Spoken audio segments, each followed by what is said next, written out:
Hello guys, my name is Yasmin, and this story will highlight my extremely entitled and crazy mother-in-law, Jessica. My husband Keith came up with the idea of sharing this story here because he likes to read them sometimes. If you find this odd, let me tell you that he knows that his mother is crazy. I mean, he was her first victim after all. Let me tell you from the beginning. Keith grew up with his mum. Jessica was married to his dad, who divorced her after Keith was born. He got a taste of her craziness and ran as far as he could. Unfortunately, Jessica didn't have good taste in men and ended up choosing a man who abandoned his child. So, Keith's father paid child support, but later terminated his rights. I've never met the man and don't wish to anyway. Jessica single-handedly raised Keith, or that's what she tells everyone. Truth is, she used Keith to get money from her family and live off them for the longest time possible. When they got fed up, she got a job but still took a lot of money from time to time. As soon as Keith was a teenager, Jessica made him work so that she could take his money. That's right, until Keith was 18, Jessica was actually taking all the money that Keith made from his jobs. Keith knew that he needed to get out, so he took out student loans and used a scholarship to get into a good college. That's where we met. From the very beginning, Keith had told me all the horror stories about his mother. Trust me guys, I was furious on his behalf. This perfectly healthy woman made a teenager work to get basic necessities. It was horrible. I often said, I don't understand how you are still in contact with her. I would have stopped a long time ago. I can't do that, Yasmin. I was raised by a narcissist. She conditioned me to believe that taking care of her is my responsibility. I have a hard time getting over those teachings. How you live is not healthy, Keith. I know you still send her money from your part-time jobs. You need to get help and cope with your mental health better. I am planning to see someone, Yasmin. It's just that Mum keeps asking for money and guilts me a lot.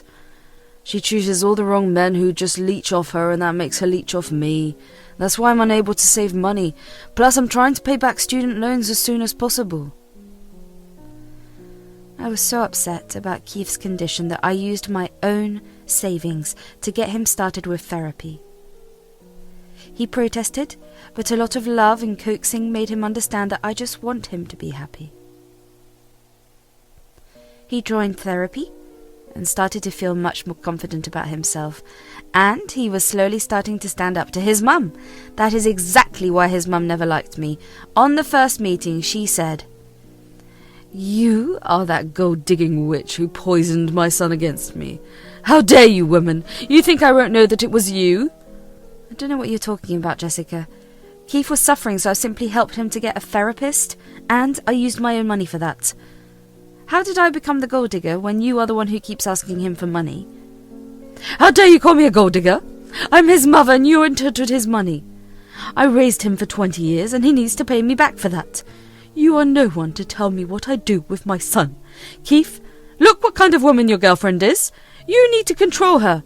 I'm not going to do that, Mum. Yasmin didn't say anything wrong. Besides, it was you who started it.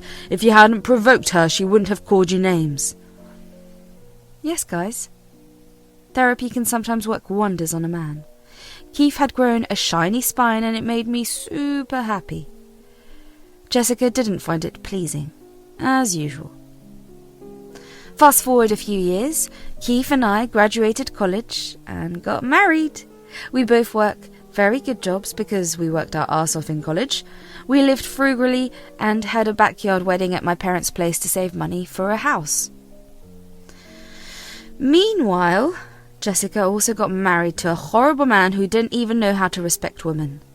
This man is Frank, an absolute unemployed deadbeat who mooched off Jessica. Jessica didn't turn a new leaf either. She pestered Keith for money until he finally agreed to rent her an apartment. She was happy with the arrangement until we bought the house. As soon as she knew, she said, "Keith, I'm so happy that you finally bought a house. I was getting tired of living in an apartment. So when can I and Frank move in?" "Excuse me, what are you talking about?" Well, I'll be moving into your house with Frank. That's what I'm saying. Why should I live in an apartment when you are housing your wife for free? Jessica, we both bought this jointly. I literally co-own this place with Keith. I don't live here for free. You are the one who lives in the apartment for free since Keith pays the rent. Watch your mouth, Yasmin. I don't tolerate disrespect from anyone. I'm talking to my son about his house. I didn't ask you anything. I have the right to talk since it's also my house you are talking about. You're not staying with us, and neither is Frank. That's for my son to decide, and he knows that it's his responsibility to take care of me. I'm already taking care of you, Mum. You don't get to move into my house to raise me. That's not how it works. And there is no chance of argument, so don't even try. You're acting like an entitled brat, Keith. Your mum had worked hard to raise you, and you need to take some responsibility for her. Now, be a good son, give us a copy of your keys so that we can move in. You don't get a say in what I do with my house keys, Frank. Hell, neither of you are even getting a copy of our keys. I'll be staying this for a last time. You two will not be moving into our house. That is it. You would think that's the end of it. Well, it isn't. For days, Frank and Jessica kept harassing us and guilting us. Jessica even said some horrible things to me because she thought I was manipulating Keith and making him abandon her. It was funny at first, but soon we got fed up. One day Keith went to their apartment to drive it into their head that they wouldn't be moving in. We thought that our point got across since we stopped hearing from them. Problem solved. Well, not quite. A month after we moved into our house, we had a small vacation coming up. After saving for years, we finally decided to go on a break to celebrate our house purchase. It was supposed to be a relaxing vacation for the two of us by the beach. We both took time off and decided to take things easy for that week. We flew there and had a blast from the first day itself, but as evening came, something shocking happened. I got a notification from the Ring camera on my house's door. Yes, we did set up surveillance cameras before we went on vacation. Since we didn't ask anyone to house it, we thought that it would be important. Now, I had no idea who would even show up at the door. The neighbourhood is pretty safe and we have lived there before. Hardly anything ever happened there. So I was curious why there was so much activity at the house. I opened my ozone to see what the hell was going on there. What I found in the live camera footage shocked me. There I saw my dear mother-in-law, Jessica, and her new husband, Frank, moving into our frickin' home. Yes, they somehow got into our house and brought 12 bags of clothes. Literally 12 frickin' bags. They were moving into the guest room and setting up everything there. Jessica even went into the kitchen to make herself some food. I was shocked and angry at what I was witnessing. I knew that I needed to tell Keith immediately, so I called him over and said, I have some news, Keith. I think we need to talk about it right now. Right now? What's so important, Yasmin? We're on vacation. I'm kinda not in the mood for any serious stuff today. Trust me, Keith, I'm not in the mood to deal with horrible people either, but this situation is dire and needs our immediate attention. I'm afraid it's about your mother. Mum's making trouble? Again? Oh God, what is it this time? Did she manage to break into our house or something? From the look I gave Keith, it became apparent to him that he wasn't off the mark. His eyes immediately turned into saucers as he tried to make sense of the situation. I pulled out my phone and showed him what Jessica and Frank were doing. He was shocked and looked very angry at what he was seeing. I mean, his joke turned out to be the truth. His mum broke into our new house and was moving in furniture with her husband. Keith looked a little pissed off and said, You can leave it to my mother to surprise me in the worst way possible. Looks like she didn't take the hint at all. We made it clear that day that she won't be living with us. I'm even surprised as to how she got the keys to our house. It just blows my mind. Her new husband is a sleazy guy, Yasmin. We both know that. I'm afraid he may have gotten his hands on our keys and made a copy. I wouldn't put it past him. We will need to go back and change the locks. That's the only way we can make sure that they don't barge into our house any time they like. But what do we do about this current problem? Do you have something in mind? Look, I know they are your parents and all, but I really want to call the cops on them. What they are doing is illegal and downright scary. They can't be trusted anymore either. Calling the cops and going no contact with them is the best solution possible. I gave Keith some time to turn the idea in his head. I could see that he was thinking hard and had grim lines on his forehead. But it didn't take too long to come back with a response. And his response was way better than I imagined. He said, You know what, Yasmin? Let's do it! What? Are you sure about that? There'll be no going back once we do this, and the cops will drag your mum and Frank to the streets with all their things. I know that, Yasmin. I've given them enough chances to improve themselves. They've just betrayed my trust every time. I have to stop somewhere. There has to be some consequences. What they did today is not only a breach of our privacy, but also illegal. I think it's time they realise they can't do whatever they want. Would you go no contact with them as well? Of course. My reluctance to do that has already created a lot of problems. I should have done this a long time ago. I'm frickin' stupid and thought Mum would grow some sense after I got married. Since that's not happening, I'm going to distance myself from them. It's the only way, and I am actually feeling good about it. Okay then, if you're on board with it, let's proceed with that plan, but first, let's call your mum and give her a warning. Just a final chance to make this right. I don't have any hope, but we can get evidence that we didn't allow her in our house. Keith agreed with the plan and called his mother. She didn't pick up the first time. Through the security cameras I could see that she was visibly annoyed and went to Frank. They discussed something before answering the call. When we rang the second time, she put the phone on the loudspeaker so that Frank could join in as well. She said, Hey, Keith, how are you doing? Is the vacation going fine? You need to tell me what's going on over there. I don't know what you're talking about. Everything is just breezy here. Nothing to worry about. Really, Jessica? You and Frank breaking into our house is nothing to worry about? Jessica went quiet when I said that. On the security tapes, we could see that she tensed and looked at Frank again. I mean, Frank was better with fooling and manipulating people, so this was expected. Jessica wanted her new husband to come up with some plan. What are you even talking about, Yasmin? Keith, your wife has gone crazy. You need to shut her up. Don't talk to my wife like that. We know what you two are up to. We've cameras in the house, both inside and out. There's no point in lying to us. We can see you on our phones right now. Wait, what? How dare you spy on us, Keith? This is unacceptable. What about our privacy? You should have been more thoughtful. It was ironic how Jessica was offended by the fact that we could see their activities on our screen. She talks about respecting people's privacy when she broke into someone's house and made it their own. I didn't know if Jessica was trying to deflect or if she was offended. I have a good guess that it's a little bit of both.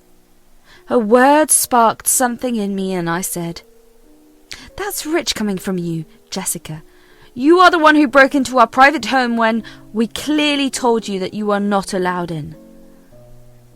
I don't care what you say, Yasmin. It's my son's house too, so I have full rights to be here. I'm his mother and should be staying with him. I already said no to that, Mum. Just because you're my mother doesn't mean you will go wherever I go. You already have an apartment that I pay for.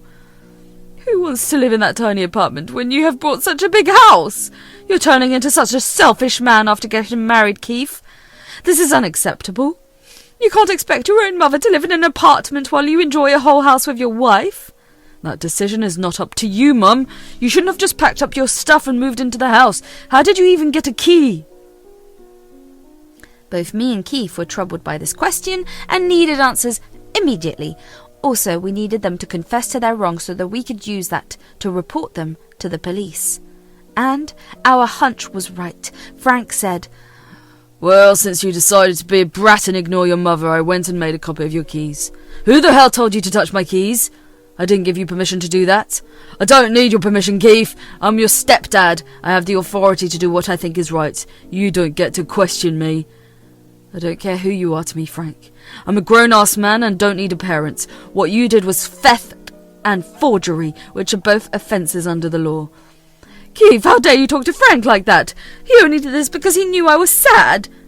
A mother should have the keys to her son's house for emergencies and all, Right, for emergencies and breaking in whenever you want. You're insane, Jessica. You need to get off our property with all your stuff within an hour. If you don't, we will call the cops. That made Jessica and Frank look frightened. They visibly panicked and whispered something amongst themselves. Their panic was clear on their faces, and we could see that through the cameras. In the end, they said, "Don't threaten us, women. This is not your house. This is my son's house. Only he gets to make those decisions. This house belongs to both Yasmin and me, and we both want you to get out before I'm forced to call the cops. Trust me, Mum, that will be ugly." "What an ungrateful brat you are, Keith. How can you threaten to kick out your mum?" She was given a warning and didn't listen. "Now both of you will be facing consequences. You've exactly 1 hour to vacate my house before I call the cops. Remember that I have you on surveillance and I will know what you are doing." Frank and Jessica started to yell at us when we hung up. We didn't want to go into an argument with them anymore. Their entitled brains were not meant to participate in conversations or healthy discussions. They didn't care about anything but themselves. We gave them 1 hour while we put all the proof into a folder. Through the cameras, we could see that they were having a discussion but didn't budge. Instead, Jessica started to unpack her bags. That made us both angry as hell. As the hour passed, we called the police with all the evidence we had. Thankfully, they took us seriously and went to our house. We saw the whole fiasco unfold in front of our house. The cops went there and knocked at the door. Jessica and Frank opened the door and immediately faked being confused. After the officers told them everything, they called us and sang a different tune. They said, "Keith, why was there a need to call the cops? We just want to live with our son. Why are you making things so difficult? Tell the cops that this was all a misunderstanding." "I don't want you living with me, Mum. I've said that 100 times now. Stop being so frickin' entitled. Leave before the cops arrest you and we are forced to press charges." "Keith, don't do this. Please. Look, we have nowhere to go. You need to let us stay here. Just tell the cops to leave. We will have a calm discussion about this once you come back." "Absolutely not, Mum. You need to pack up and go to your apartment. I want my house empty today and right now." "Keith, actually, we can't go back to the apartment. I cancelled the lease and sold my furniture. We really have nowhere to go. I thought that you wouldn't mind living with us, so I cancelled the lease myself." The frickin' audacity of this woman shocked me to the core. She cancelled her lease because she thought she could force us to house her? She was frickin' insane.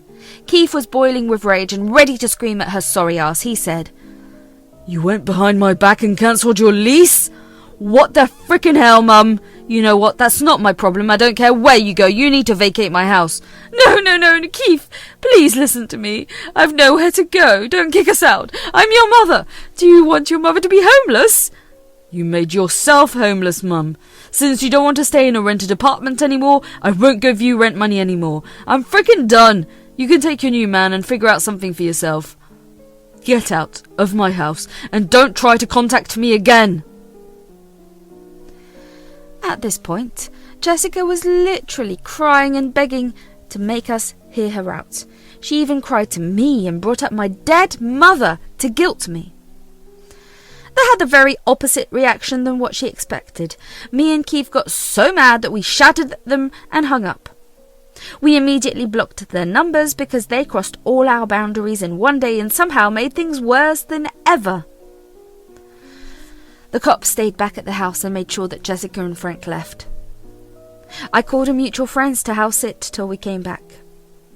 She also assured me that she would call a locksmith to change our door lock the next day. She's a friend from college and we trust her a lot. We knew that she would make sure our house was safe. She lived in an apartment, so it was easy for her to come to the house. Frank and Jessica left and went to God knows where. My guess is they spent the night at the hotel and bought new phone numbers to harass us. It didn't work. No relative took their side either because they knew Jessica well enough, and they didn't want to be in her drama. Also, they told her in no uncertain terms that they wouldn't house or help her out in any way. That made Jessica focus her attention back on us. For the rest of our vacation, We kept our phones switched off. We opened our phones once daily to check for emergencies, and that's it. We also only called our friend to make sure everything was all right. Yes, Jessica and Frank did show up again and tried to get in. They left after the friend threatened to call the cops again. We are thinking of sending a cease and desist letter before they escalate their behaviour. Thankfully, they didn't. Want to know why? Well, when we got back from vacation, we found out that Frank had decided to leave Jessica. Why, you may ask? Because she couldn't house and feed him for free anymore. Jessica was devastated and begged her son to talk to her. She finally realised that she needed her son for money. Keith didn't soften at all. He stuck to the no-contact decision that is still in place today. Last we know from family, Jessica rented a trailer and still works at the retail store with no hope of retirement in sight.